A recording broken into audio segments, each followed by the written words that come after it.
350 രൂപ കൊടുത്തിട്ട് അതിൻ്റെ ഒരു ഭാഗമായാൽ നിങ്ങൾക്ക് ചാൻസ് തരാമെന്ന് പറഞ്ഞിട്ടുണ്ട്. അന്ന് ആ കാശ് കൊടുക്കാനില്ലാത്തത് കൊണ്ട് ഞാൻ തിരിച്ച് വീട്ടിലോട്ട് പോയി. എൻ്റെ ആഗ്രഹം ഞാൻ മടക്കി ചുരുട്ടി മനസ്സിലാക്കി പ്രതികാരം കൂടിയാണ്. അതങ്ങനെ വെച്ചു. പിന്നീട് ഞാൻ എൻ്റെ ജോലിയുമായിട്ട് മുന്നോട്ട് പോവുകയും പിന്നെ ഇപ്പോൾ ഈ ഒരു സാഹചര്യം വന്നപ്പോൾ ഞാനത് പുറത്തെടുത്തു. ഇതിൻ്റെ പ്രൊഡ്യൂസ് ചെയ്തിരിക്കുന്ന ആളുകൾ മുഴുവൻ ഈ സിനിമയിൽ അഭിനയിക്കാനുള്ള ആഗ്രഹം കൊണ്ട് സിനിമ എടുത്ത ആളുകളാണ്.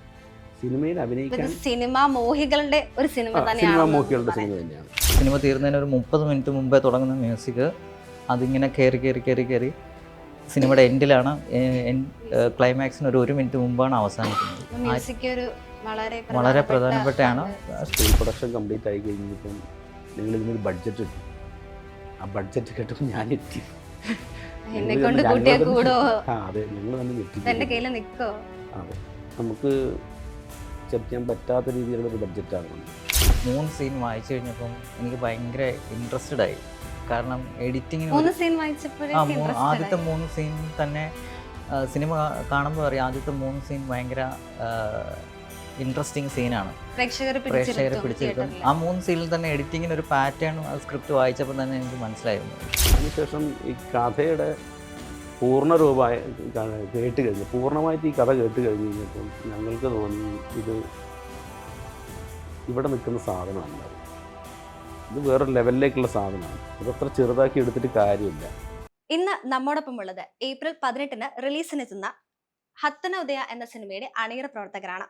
നമുക്ക് ആ സിനിമയുടെ വിശേഷങ്ങൾ അവരോട് തന്നെ ചോദിച്ചറിയാം. ഹായ്, നമസ്കാരം. ഇപ്പോൾ ഇവിടെ വന്നിരിക്കുമ്പോൾ അതൊരു ലൈഫ് ചേഞ്ചിങ് മൊമെന്റ്, അതൊരു ജീവിതത്തിലെ ഏറ്റവും സുപ്രധാനമായ ഒരു നിമിഷത്തിലൂടെയാണ് കടന്നുപോയിക്കൊണ്ടിരിക്കുന്നത്. അതിൽ നമ്മളൊരു സിനിമ റിലീസിനെത്തുന്നു, ഒരുപാട് നാളത്തെ ആഗ്രഹവും അധ്വാനവും ഒക്കെ അതിന് പുറകിലുണ്ട് അല്ലേ? എന്താണ് ഇപ്പോൾ ഈ മൊമെന്റിൽ എന്താണ് തോന്നുന്നത്? എന്ന് ചോദിച്ചാൽ ഈ സിനിമ ഞങ്ങളുടെ ഒരു സ്വപ്നമാണ്. ഈ സിനിമ എന്ന് പറയുന്നത് സ്വപ്നമായിരുന്നു ഞങ്ങൾക്ക്.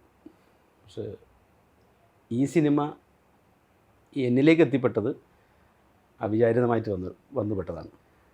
ഞാൻ പോലും അറിയാതെ തന്നെയാണ് വന്നുപെട്ടത്. ഒരു ദിവസം ഒരാൾ ഒരു കോള് വിളിക്കുന്നു. ഇങ്ങനൊരു ഞാൻ കോള് വിളിക്കാനുള്ള കാരണം എന്ന് വെച്ചാൽ അദ്ദേഹം എൻ്റെ ഒരു ഷോർട്ട് ഫിലിം ഡയറക്ടറായിരുന്നു. അത് ഡയറക്റ്റ് ചെയ്ത് ആ ഒരു പരിചയം വെച്ചിട്ട് പുള്ളിയെ വേറൊരാൾ കോണ്ടാക്ട് ചെയ്യുകയും അദ്ദേഹം ഈ ആൾ എൻ്റെ നമ്പർ കൊടുക്കുകയും ഇപ്പോൾ ഈ ഫിലിമിൻ്റെ ഡയറക്ടർ എൻ്റെ ഫോണിൽ ബന്ധപ്പെടുകയും ചെയ്ത് ഒന്ന് കാണണമെന്ന് പറഞ്ഞു. വന്നു കണ്ടു. ഒരു ദിവസം രാവിലെ ഞാൻ വീട്ടിൽ നിന്ന് എഴുന്നേറ്റ് പുറത്തേക്ക് ഇറങ്ങുന്ന സമയത്ത് ഇങ്ങനെയാണ് കാണുന്നത്. കണി കാണുന്നത് ഇങ്ങനെയാണ് രാവിലെ തന്നെ. അങ്ങനെ വന്ന് കുറച്ച് നേരം സംസാരിച്ച് കഴിഞ്ഞപ്പം ഇങ്ങനെ ഒരു പ്രൊജക്റ്റുണ്ട്, ഞങ്ങളുടെ കൂടെ കൂടണം. അല്ല, അങ്ങനെയല്ല. ഇത് ഫസ്റ്റിൽ അയാൾ പറഞ്ഞത് തന്നെ ഇങ്ങനെ ഒരു കഥയുണ്ട്, ഞങ്ങളിത് ചെറിയ രീതിയിൽ ചെയ്യാൻ ആഗ്രഹിക്കുന്നുണ്ട്, അതിൻ്റെ ഒരു എക്സ്പെൻസും അവർ പറഞ്ഞായിരുന്നു. അപ്പോൾ നമുക്ക് കുഴപ്പമില്ല, അത് അത്രയല്ലേ ഉള്ളൂ എന്നുള്ള ലെവലിൽ നമ്മളങ്ങനെ ഓക്കെ എന്ന് പറഞ്ഞ് വിട്ടു. നോക്കട്ടെ, ഓക്കെ എന്നൊക്കെ പറഞ്ഞ് അങ്ങനെ അങ്ങ് വിട്ടു.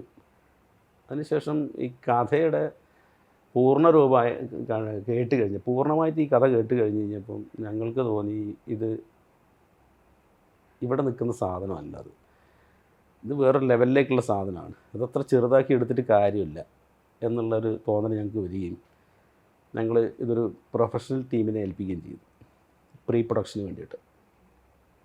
അങ്ങനെ ആ പ്രീ പ്രൊഡക്ഷൻ നടന്നുകൊണ്ടിരിക്കുന്ന സമയത്താണ് ഈ കഥ എന്താണ്, എങ്ങനെയാണ് ഈ സാധനം എന്നുള്ളത് എനിക്ക് പോലും ആ സമയത്താണ് ഇത് മനസ്സിലാകുന്നത്.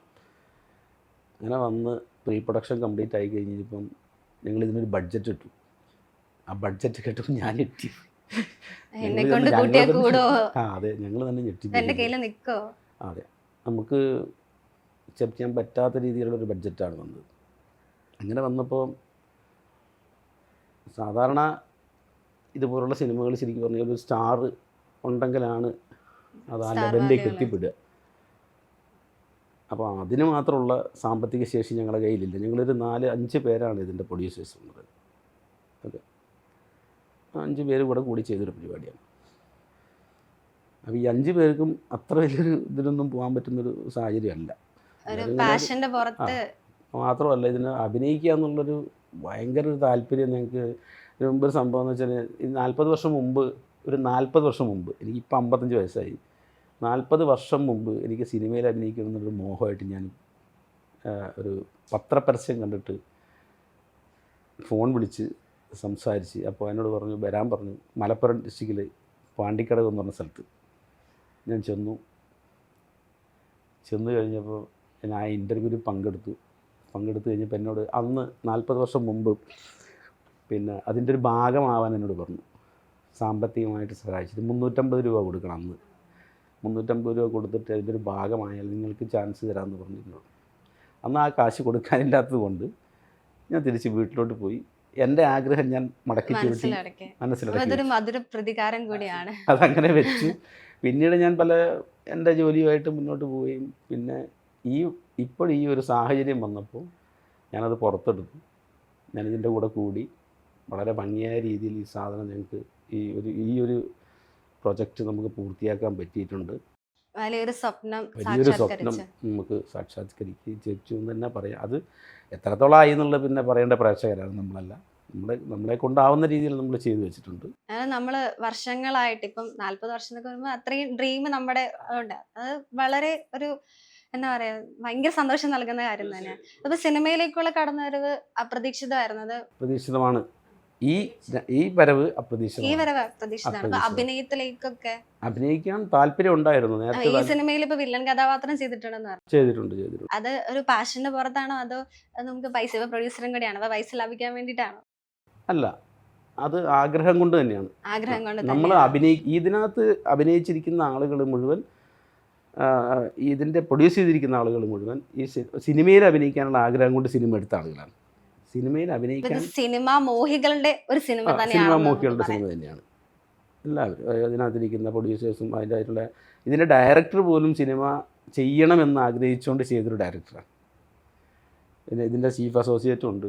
അദ്ദേഹം വേറെ കുറേ സിനിമകളൊക്കെ ചെയ്തിട്ടുള്ള ആളാണ്. ഇപ്പൊ മൊത്തത്തിൽ പറഞ്ഞ ഒരു വലിയ സിനിമാ പ്രേമികളുടെ ഒരു സിനിമ തന്നെയാണ്. അപ്പൊ പ്രേക്ഷകർ അത്രയധികം ആകാംക്ഷയോടെ, അത്രയധികം അതിന്റെ ഔട്ട്പുട്ട് സിനിമയിൽ ഉണ്ടാകും. തീർച്ചയായിട്ടും കുടുംബസമേതമോ ഒറ്റയ്ക്കോ എങ്ങനെ വന്ന് കണ്ടു കഴിഞ്ഞാലും നമുക്ക് ഈ സിനിമ കണ്ടില്ലെങ്കിൽ നഷ്ടം തന്നെയാണ്. അത് നമുക്ക് ചിരിച്ചുകൊണ്ട് തന്നെ നമുക്ക് തിയേറ്ററിൽ നിന്ന് പുറത്തിറങ്ങി കുട്ടികൾക്കും എല്ലാവർക്കും കാണാൻ പറ്റും. അതിലെ മ്യൂസിക്കും ആംബിയൻസും ആ ലൊക്കേഷനൊക്കെ ഒരു കാണാൻ ഒരു കൗതുകം ഉണർത്തുന്ന ഒന്ന് തന്നെയായിരുന്നു. അത്തരത്തിൽ അപ്പൊ ഇതിന്റെ ലൊക്കേഷൻ ഒക്കെ എവിടെയായിരുന്നു? ലൊക്കേഷൻ മലബാർ ഏരിയ ആണ്. അവിടെ കണ്ണൂർ, കാസർഗോഡ് ജില്ല, 2 ജില്ലകളിൽ വെച്ചിട്ടാണ് ഇത് ഷൂട്ട് ചെയ്തിട്ടുള്ളത്. ഇതിൻ്റെ മുഴുവൻ പറഞ്ഞാൽ ഈ കാട് പ്രദേശങ്ങളാണ്. ഇതിൻ്റെ ലൊക്കേഷൻ മുഴുവൻ കാടുമായിട്ട് ബന്ധപ്പെട്ടിട്ടുള്ള ഇതാണ്. സ്ഥലത്തിൻ്റെ പേര് കാനായി കാനം എന്നാണ് സ്ഥലത്തിൻ്റെ പേര്. കാനായി എന്ന് കേട്ടിട്ടുണ്ടാകും. കാനായിയുമായിട്ട് ബന്ധപ്പെട്ടിട്ട് കുറേ സംഭവങ്ങളൊക്കെ ഉള്ള സ്ഥലമാണ് കാനായി കാനം. അതാണ്. പിന്നെ ചീമേനി, പോത്താങ്കണ്ടം, നമ്മുടെ അവിടെ കുറേ സിനിമകളൊക്കെ ഷൂട്ട് ചെയ്തിട്ടുള്ള സ്ഥലങ്ങളാണ്. അവിടെയൊക്കെയാണ്. പിന്നെ ഞാൻ പറയാൻ മറന്നു, ഇത് സിനിമയുടെ എഡിറ്ററാണ്. ഇദ്ദേഹമാണ് അതിൻ്റെ പിന്നെ എല്ലാം ചെയ്തിരിക്കുന്നത്. ടേണിംഗ് പോയിന്റ് എന്തായിരുന്നു സിനിമയിലേക്ക് എഡിറ്ററായിട്ട് എത്തുമ്പോൾ? അങ്ങനെ ഒരു പ്രൊഡ്യൂസറേക്കാൾ ഒരു സിനിമ നമ്മുടെ എഡിറ്റ് ചെയ്യുമ്പോഴത്തേനും ഒരു ആത്മാവും, സിനിമയുടെ ആത്മാവും ജീവനും എല്ലാം എഡിറ്ററിന്റെ കയ്യിലാണ്.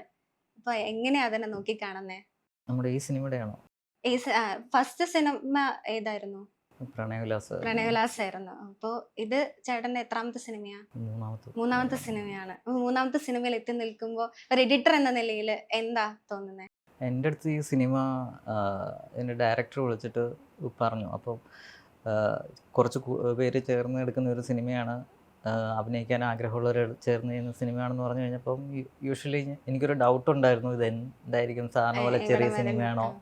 അപ്പോൾ ഞാൻ പറഞ്ഞു എനിക്കൊന്ന് സ്ക്രിപ്റ്റ് അയച്ചു തരാൻ പറഞ്ഞു. സ്ക്രിപ്റ്റ് വായിച്ച് ആദ്യത്തെ ഒരു 3 സീൻ വായിച്ചു കഴിഞ്ഞപ്പം എനിക്ക് ഭയങ്കര ഇൻട്രസ്റ്റഡ് ആയി.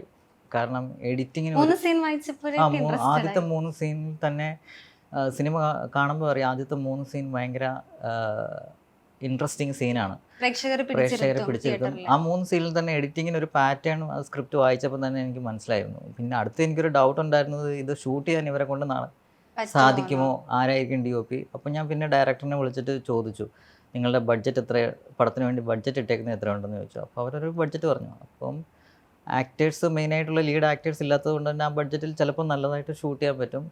പിന്നെ അതിൻ്റെ DOP ചീഫ് ആരൊക്കെയാണ് എല്ലാം തിരക്കിയപ്പോൾ DOP എന്ന് പറയുന്നത് മുഹമ്മദ് എന്ന് പറഞ്ഞ DOP ക്യാമറമാനാണ്. പുള്ളി നല്ല വർക്കുകൾ ചെയ്തിട്ടുണ്ട്. പിന്നെ ചീഫ് അസോസിയേറ്റ് റിജിൽ എന്ന് പറയുന്ന കശ്യമ്മ പിള്ള മുതൽ കുറേ സിനിമകൾ വർക്ക് ചെയ്തതാണ്. അപ്പം നല്ലൊരു ടെക്നിക്കൽ ടീം അതിൻ്റെ ബാക്കിലുണ്ടെന്ന് മനസ്സിലായി.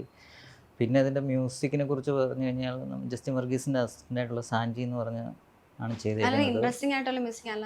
ഭയങ്കര കേട്ടിരിക്കാനും പ്രേക്ഷകർ കേട്ടിരിക്കുന്ന അത് വിഷ്വലൈസ് ചെയ്തിരിക്കുന്നതൊക്കെ ആണെങ്കിലും നമുക്ക് കാണാനും കേൾക്കാനും ഒരുപോലെ ഇൻട്രസ്റ്റിംഗ് ആണ്. നമ്മൾ മാറ്റിക്കളയത്തില്ല. ഇത് അത്ര നല്ല പെർഫെക്റ്റ് ആയിട്ടാണ് ചെയ്തിരിക്കുന്നത്. അതിൻ്റെ ഒരു കാര്യം എന്താണെന്ന് വെച്ച് കഴിഞ്ഞാൽ നമ്മൾ ഷൂട്ട് ചെയ്ത് കഴിഞ്ഞപ്പോൾ തന്നെ എനിക്ക് ഏകദേശം പടത്തിനെ കുറിച്ചൊരു ഐഡിയ കിട്ടി. പിന്നെ ഏകദേശം 1 മാസം ഇരുന്നാണ് എഡിറ്റ് ചെയ്തത്. അപ്പോൾ സാൻഡി എന്ന് പറയുന്നത് നമ്മളുടെ ജസ്റ്റിൻ വർഗീസിൻ്റെ അസിസ്റ്റൻ്റ് എന്ന് പറഞ്ഞല്ലോ. അപ്പോൾ സാൻഡിയാണ് ചാവേർ എൻ്റെ വർക്ക് ചെയ്തിട്ടുണ്ട്. അപ്പോൾ ഞാൻ ശരിക്കും ചാവേറിൻ്റെയും പിന്നെ അതിന് മുമ്പേ അജഗജാന്തരത്തിൻ്റെയും ഇത് രണ്ടും സാൻഡി വർക്ക് ചെയ്തിട്ടുള്ള സിനിമകളാണ്. അപ്പോൾ ഈ 2 സിനിമയിലെയും ബാക്ക്ഗ്രൗണ്ട് സ്കോർ വെച്ചിട്ട് മ്യൂസിക്കലിയാണ് ഒരു ഫസ്റ്റ് സിനിമയുടെ തുടക്കം മുതൽ ഇതിനെ ആ മ്യൂസിക് കൊണ്ടുപോകുന്നല്ല, ഈ 2 സിനിമയുടെയും ബാക്ക്ഗ്രൗണ്ട് സ്കോറുകൾ യൂസ് ചെയ്തിട്ട് ആ ഒരു പാറ്റേണിൽ, അതായത് മ്യൂസിക്കും എഡിറ്റും കൂടെ സിങ്ക് ആയി വരുന്ന ഒരു പാറ്റേണിലാണ് ഫുള്ള് പടം എഡിറ്റ് ചെയ്തത് ബാക്ക്ഗ്രൗണ്ട് സ്കോർ വെച്ചിട്ട്. എന്നിട്ട് സാൻഡി അത് കേട്ടപ്പോൾ തന്നെ പറഞ്ഞു, ഈ മ്യൂസിക് ഞാൻ റെഫറൻസ് ഇട്ട മ്യൂസിക്കാണ്, പക്ഷേ കേട്ടപ്പോൾ തന്നെ പറഞ്ഞു ഇത് പലതും ഞാൻ ചാവേറിനും ഇതിന് വേണ്ടിയിട്ടൊക്കെ വർക്ക് ചെയ്തിട്ടുള്ളതാണ്. അതുകൊണ്ട് തന്നെ സാൻഡി അത് വെച്ച് വേറൊരു പാറ്റേണിൽ പിടിച്ചു. പിന്നെ ഈ സിനിമയുടെ അടുത്തൊരു പ്രത്യേകത എനിക്ക് തോന്നുന്നു, ക്ലൈമാക്സിലേക്ക് എത്തുമ്പോൾ ഏകദേശം ഒരു അരമണിക്കൂർ നീണ്ട ഒരു മ്യൂസിക്കൽ പോർഷൻ തന്നെ ഉണ്ട്. അതായത് ഒരു സിനിമ തീരുന്നതിന് ഒരു 30 മിനിറ്റ് മുമ്പേ തുടങ്ങുന്ന മ്യൂസിക് അതിങ്ങനെ കയറി സിനിമയുടെ എൻഡിലാണ്, ക്ലൈമാക്സിന് ഒരു 1 മിനിറ്റ് മുമ്പാണ് അവസാനിക്കുന്നത്. വളരെ പ്രധാനപ്പെട്ടാണ്. പ്ലസ് ഇതിൻ്റെ സൗണ്ടും ഭയങ്കര ഇമ്പോർട്ടൻ്റ് ആണ്. സൗണ്ട് ചെയ്തേക്കുന്നത് കിഷ്കിന്ദാനന്ദത്തിൻ്റെ സൗണ്ട് ഡിസൈനറായ രഞ്ജു ആണ്. പാടിയിരിക്കുന്നത് സിത്താര കൃഷ്ണകുമാർ, പിന്നെ സാമുവൽ എബി, വൈക്കം വിജയലക്ഷ്മി, ഇവരൊക്കെയാണ് ഗാനങ്ങൾ ആലപിച്ചിട്ടുള്ളത്. അത് നമ്മളെ കേട്ടിരിക്കാം, ആ രീതിയിലുള്ള പാട്ടുകളാണ്. അത്രയും നല്ല ഗാനങ്ങൾ.